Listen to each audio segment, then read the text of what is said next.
ప్రపంచంలో కొందరు ఎంతో ధనవంతులుగా ఉన్నారు, కొందరు బీదవారిలా ఎందుకున్నారు, ఇంకొందరు కార్లలో విమానాల్లో తిరుగుతున్నారు, మరికొందరు రోడ్డుపై అడుక్కుంటూ ఉన్నారు. ఇలా మనుషుల మధ్య ఎన్నో తేడాలు. కొందరు ఆనందంగా ఎందుకున్నారు, ఇంకొందరు అశాంతితో ఎందుకున్నారు. ఇలాంటి వేల ప్రశ్నలకి సమాధానం ద సీక్రెట్ అనే పుస్తకం, తెలుగులో రహస్యం అనే ఈ పుస్తకం మనకి ఏం కావాలన్నా అందిస్తుంది. ఆనందం, ఆరోగ్యం, సంపద, ఇలా ఈ పుస్తకం ఎంతో మంది జీవితాలను మార్చింది. అందులో నేను ఒకదాన్ని. ఈ పుస్తకంలోని సారాంశాన్ని అందరికీ సింపుల్ గా అర్థమయ్యే రీతిలో చెప్పాలనుకుంటున్నాను. మీ అందరి జీవితాలు ఆనందమయం కావాలని కోరుకుంటున్నాను. చివరి వరకు మిస్ అవ్వకుండా వినండి. ఈ పుస్తకం రచయిత్రి రొండా బైర్. సామాన్యురాలుగా ఉన్న ఆమె జీవిత రహస్యాన్ని కనుక్కోవాలని ఎందరో రచయితలను, మేధావులను కలిసి వీళ్ళందరి సహాయంతో ఈ రహస్యాన్ని ప్రపంచం ముందుకు తెచ్చింది. కొన్ని కోట్ల మందికి ఆనందాన్ని పంచింది. ఇంతకీ ఈ రహస్యం ఏమిటి, ఎలా పనిచేస్తుంది, ఇది తెలుసుకోవడం వలన ఏమవుతుంది? మీరేది కావాలనుకుంటే దాన్ని పొందవచ్చు. అది ఎంత పెద్దదైనా సరే. మీరు లక్షాధికారి కావాలనుకుంటున్నారా? ఎటువంటి వ్యాపారం చేయాలనుకుంటున్నారు? ఎలాంటి విజయం పొందాలనుకుంటున్నారు? ఇది ఒక గొప్ప జీవిత రహస్యం. మీరు ఇంతకీ ఏమిటా రహస్యం అని ఆలోచిస్తున్నారు కదూ. మనం అందరం ఒక అనంతమైన శక్తితో పనిచేస్తాం. అదే ఆకర్షణ సిద్ధాంతం, లా ఆఫ్ అట్రాక్షన్. ఈ పదం మీరు వినే ఉంటారు.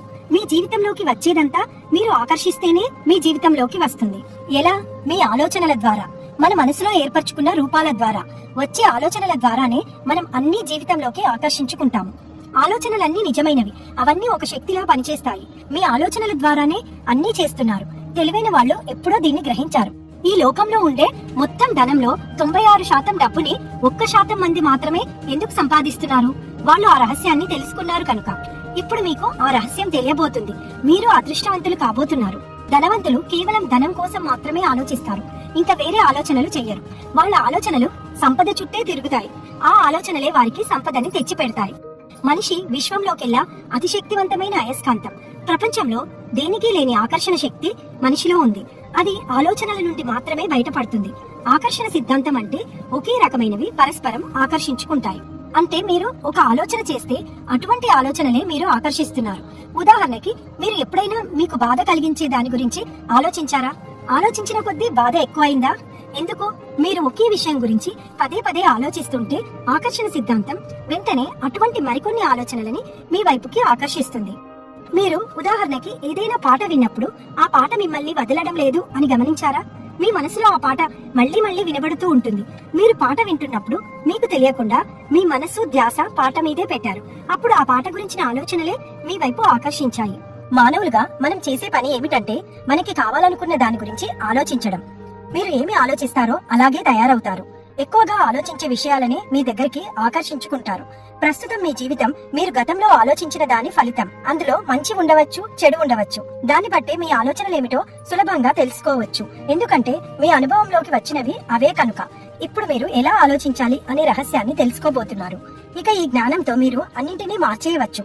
మీరు మీ మనసులో దేన్నైనా చూడగలిగితే అది మీ చేతిలోకి వస్తుంది. మీకు ఏం కావాలి అనే దాన్ని మీ మనసు ఆలోచిస్తే అదే మీ జీవితంలోకి వస్తుంది. ఆలోచనలే వస్తువులుగా మారుతాయి. ఆలోచనలే విషయాలుగా మారుతాయి. దీన్ని మళ్లీ మళ్లీ మీ మనస్సులో అనుకోండి. మీ ఆలోచనలే వస్తువులుగా మారుతాయి అని. ఒకే ఆలోచనని మళ్లీ మళ్లీ వదలకుండా ఆలోచిస్తే అది మీ సొంతం అవుతుంది. ఉదాహరణకి, కొత్త కారు మీ సొంతం కావాలని మీరు కలలు కంటూ పదే పదే ఆలోచిస్తే అది మీ సొంతం అవుతుంది. మనం ఏదైనా ఊహిస్తూ ఆలోచిస్తూ ఉంటే వాటి ప్రకంపనలు బయటికి వెళ్తూ ఉంటాయి. అవి అయస్కాంత సంకేతాలు. ఆకర్షణ సిద్ధాంతంలో పరస్పరం ఆకర్షించుకుంటాయి కనుక మీరు ఆలోచిస్తున్న కొత్త కారు వరకు ఆ సంకేతాలు వెళ్లి అది మీ వైపుకి ఆకర్షించబడుతుంది. ఇది ఎంత సింపుల్ అంటే, మీరు 10 నంబర్ బస్ స్టాప్ లో నిల్చొని ఆ బస్ గురించి ఆలోచిస్తూ ఉంటే అదే వస్తుంది కదా. అలా ఆలోచనలు అయస్కాంతం లాంటివి. ఆలోచనలకి ఒక ఫ్రీక్వెన్సీ ఉంటుంది. మీరు ఆలోచిస్తున్నప్పుడు అవి విశ్వమంతటా వ్యాపిస్తాయి. అదే ఫ్రీక్వెన్సీ ఉన్న విషయాలను అయస్కాంతంలా ఆకర్షిస్తాయి. బయటికి వెళ్లిన ఆలోచనలన్నీ సేమ్ ఫ్రీక్వెన్సీ ఉన్న వాటిని తీసుకొని మళ్లీ మొదటికి తిరిగి వస్తాయి. ఆ మొదలు మీరే. మీకు ఈ విషయాలన్నీ కొత్తగా ఉన్నా అర్థం చేసుకోవడానికి ప్రయత్నించండి. ఒక్కసారి ఈ రహస్యంలో ఏముందో మీకు అర్థమైతే మీ జీవితం మీరు కోరుకున్న విధంగా మారుతుంది. మనం ఏం చేసినా మన కోరికలు నెరవేరాలనే కదా. మీకు సులభంగా అర్థం కావాలంటే ఒక చిన్న ఉదాహరణ ద్వారా చెప్తాను. మనం రోజు టీవీ చూస్తాం. టీవీ టవర్ నుండి ఎన్నో ఛానల్స్ వస్తాయి. ఒక ఛానల్ నచ్చకపోతే వేరొక ఛానల్ ని మార్చి చూస్తాం. మీరు కూడా ఒక ట్రాన్స్మిషన్ టవర్ వంటి వారు. మీ ఆలోచనలతో ఒక ఫ్రీక్వెన్సీ ప్రసారం చేస్తూ ఉంటారు. మీ జీవితంలో ఏదైనా మీకు నచ్చకపోతే మీ ఆలోచనలని మార్చుకోవడం ద్వారా మీ ఫ్రీక్వెన్సీ మారుతుంది. మీకు ఏది కావాలంటే అది చూడడానికి టీవీ ఛానల్ ని మార్చినట్టు మీరు కోరుకున్నది జరగాలంటే మీ ఆలోచనలని మార్చాలి. అయితే అందరూ తాము కోరుకున్న జీవితాన్ని ఎందుకు జీవించలేకపోతున్నారు అనేది పెద్ద ప్రశ్న. సమస్య సమాధానం ఇక్కడే ఉంది. బాగా వినండి. అందరూ తమకు అక్కర్లేదు అనే దాని గురించే ఆలోచిస్తారు. మళ్ళీ అదే తమ దగ్గరికి ఎందుకు వస్తుంది అని ఆశ్చర్యపోతారు. మనుషులు ఎప్పుడూ చూడని భయంకరమైన మహమ్మారి పేరు ఏమిటో తెలుసా? అక్కర్లేదు అనే మహమ్మారి. తమకు అక్కర్లేని వాటి గురించే ఆలోచించడం, మాట్లాడడం, దృష్టి పెట్టడం వలననే మనుషులు ఇన్ని సమస్యల పాలు అవుతున్నారు.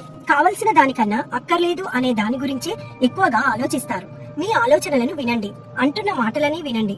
ఉదాహరణకి, నాకు ఆలస్యం చేయాలని లేదు, లేటుగా వెళ్లాలని లేదు, నాకు జ్వరం రాకూడదు, నా బట్టల మీద ఏమీ పడకూడదు, నేను ఫెయిల్ కావద్దు. ఇక్కడ ఆలస్యం, లేటు, జ్వరం ఏమీ పడకూడదు వీటి గురించే మీరు ఆలోచిస్తున్నారు. అందుకే మీకు ఆలస్యం అవ్వడం, జ్వరం రావడం, బట్టల మీద ఏదైనా పడడం, ఫెయిల్ అవ్వడం జరుగుతుంది. మీరు ఎలా ఆలోచించాలి అంటే, త్వరగా వెళ్ళాలి, నా బట్టలు అందంగా ఉండాలి, నేను పాస్ అవ్వాలి, ఇలా వ్యతిరేకంగా ఆలోచించాలి. మీకు ఇది అర్థమైనా కాకపోయినా, నమ్మినా నమ్మకపోయినా ఆకర్షణ సిద్ధాంతం ఎప్పుడూ పనిచేస్తూ ఉంటుంది. ఇది ఒక సృష్టి నియమం.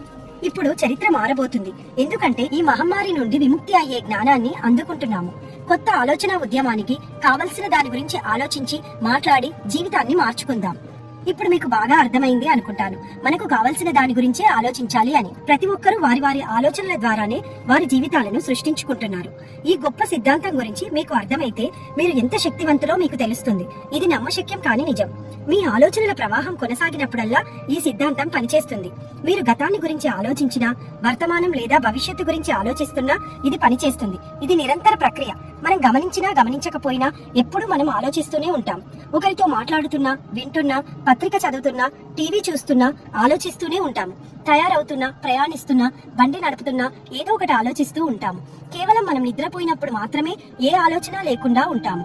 అయితే మనం నిద్రలోకి జారిపోయే ముందు ఏమి ఆలోచిస్తామో ఆకర్షణ సిద్ధాంతం దాని మీదనే పనిచేస్తుంది. అందుకే నిద్రపోయే ముందు మంచి పాజిటివ్ ఆలోచనలు మాత్రమే చేయాలి. సృష్టి ఎల్లప్పుడూ జరుగుతూనే ఉంటుంది. ఒక వ్యక్తికి ఒక ఆలోచన కొనసాగుతుంది అంటే వాళ్ళు ఏదో ఒకటి సృష్టిస్తున్నారు అని అర్థం. మీరు ఇప్పుడు ఆలోచించేది మీ భావి జీవితాన్ని సృష్టిస్తుంది. మీరు మీ జీవితాన్ని ఆలోచనలతో సృష్టించుకుంటారు. మీరు ఎక్కువగా దేని గురించి ఆలోచిస్తారో అదే మీ జీవితంగా మారబోతుంది. మీరు మంచిదా, చెడ్డదా, కావాలా, అక్కర్లేదా అనే విషయాన్ని ఆకర్షణ సిద్ధాంతం పట్టించుకోదు. మీ ఆలోచనలను మాత్రమే అది పట్టించుకుంటుంది. మీరు ఒక కొండంత అప్పు గురించి ఆలోచిస్తున్నారు, బాధపడుతున్నారు అంటే ఆ సంకేతాలని మీరు విశ్వంలోకి ప్రసారం చేస్తున్నారు. నాకెంతో అప్పు ఉంది అని అంటుంటే ఇంకా ఇంకా అప్పు పెరుగుతుంది. అంటే కేవలం అది మీరు దేని గురించి ఆలోచిస్తున్నారు, ఏం మాట్లాడుతున్నారు అనే దాన్నే మీ దగ్గరికి ఆకర్షిస్తుంది. అది మీకు బాధనా, సంతోషమా అనేది దానికి తెలియదు. ఉదాహరణకి, మీరు పని వాళ్ళకి ఒక చీటీ వ్రాసి ఏదైనా తెమ్మంటే వాళ్ళు అదే తెస్తారు. వాళ్లకు అదేంటి అనేది సంబంధం లేదు. ఈ సిద్ధాంతం కూడా అంతే. ఆకర్షణ సిద్ధాంతం ఒక నిజాయితీ గల పనివాడి లాంటిది. మీరు మీకు కావలసిన దాని గురించి ఆలోచించి, దాని గురించే మాట్లాడి, దాని మీదే దృష్టి పెడితే అదే మీకు అందిస్తుంది. అదే మీరు అక్కర్లేని దాని గురించి ఆలోచిస్తే అదే అందిస్తుంది. దానికి తేడా తెలియదు. దానిని వాడుకుని మీరే తెలివిగా ఆలోచించాలి. ఆకర్షణ సిద్ధాంతం వద్దు, కాదు, లేదు ఇలాంటి పదాలను లెక్కలోకి తీసుకోదు. కేవలం అర్థవంతమైన పదాలు, మీ ఆలోచన దేని మీద ఉంది అనేదే లెక్కలోకి తీసుకుంటుంది. ఉదాహరణకి, ఫెయిల్ అవ్వద్దు, లేట్ అవ్వద్దు, యాక్సిడెంట్ కావద్దు. ఇప్పుడు మీరే చెప్పండి, దానికి ఏం అర్థమైంది? ఫెయిల్, లేటు, యాక్సిడెంట్ ఈ పదాలని మీకు జరిగేలా చేస్తుంది. మన ఆలోచనలు విత్తనాల వంటివి. మనం నాటిన పంటనే వస్తుంది. మీరు ఎవరి మీదైనా ఫిర్యాదులు చేస్తూ ఉంటే ఇంకా ఇంకా అవే పెరుగుతాయి. ఈ సిద్ధాంతం మీ ఆలోచన దేని మీద ఉంటే దానినే మీ దగ్గరికి చేరుస్తుంది. కాబట్టి ఈ బలమైన జ్ఞానంతో మీరు పరిస్థితులను, సంఘటనలని మీ ఆలోచనల ద్వారా పూర్తిగా మార్చేయవచ్చు. మన ఆలోచనలను మార్చుకొని మనకు కావలసిన దాని గురించి మాత్రమే దృష్టి పెట్టి విశ్వంలోనికి పంపిస్తే మన జీవితం మారిపోతుంది. మీ జీవితం మీ చేతుల్లోనే ఉంది. మీరు ఎక్కడ ఉన్నా, ఇంతవరకు మీ జీవితంలో ఏం జరిగినా ఇప్పుడు మీరు చేసే ఆలోచనల ద్వారా మీ జీవితాన్ని మార్చుకోవచ్చు. పూర్తి నిరాశలో ఉన్నా సరే మీ ఆలోచనల ద్వారా పూర్తి ఆశించిన జీవితాన్ని పొందవచ్చు. ఇప్పుడే రహస్యం గురించి తెలుసుకొని గాఢ నిద్ర నుండి మేల్కొన్నారు. ఇక మీ ఆలోచనలకున్న శక్తి ద్వారా, సంకల్ప శక్తి ద్వారా మీ జీవితాన్ని కావలసిన రీతిగా మార్చుకొని చూడండి. మీ చుట్టే అన్నీ కనిపిస్తాయి. మీరు చేయాల్సింది ఒక్కటే, కళ్ళు తెరిచి మీ జీవితాన్ని చూడండి. మనుషులని, ఉద్యోగాన్ని, ఆరోగ్యాన్ని, ఆనందాన్ని మీ వైపుకి అయస్కాంతంలో ఆకర్షించుకోండి. మీలోని బలమైన ఆలోచనలకి మీ జీవితమే ఒక అద్దం. మీ ఆలోచనల మీద జాగ్రత్త వహించడానికి అనుక్షణం నా ఆలోచనల మీద నాదే అధికారం అనుకుంటూ ఉండండి. ధ్యానం చేసేటప్పుడు కూడా ఇలా అనుకోండి, నా ఆలోచనల మీద నాదే అధికారం. ఈ రహస్యం ద్వారా కలలు కన్న జీవితాన్ని సొంతం చేసుకోండి. నా ఈ వీడియో మీకు నచ్చితే లైక్ చేసి షేర్ చేయండి. మరిన్ని అద్భుతమైన వీడియోల కోసం నా ఛానల్ ని సబ్స్క్రైబ్ చేసుకోండి. ధన్యవాదములు.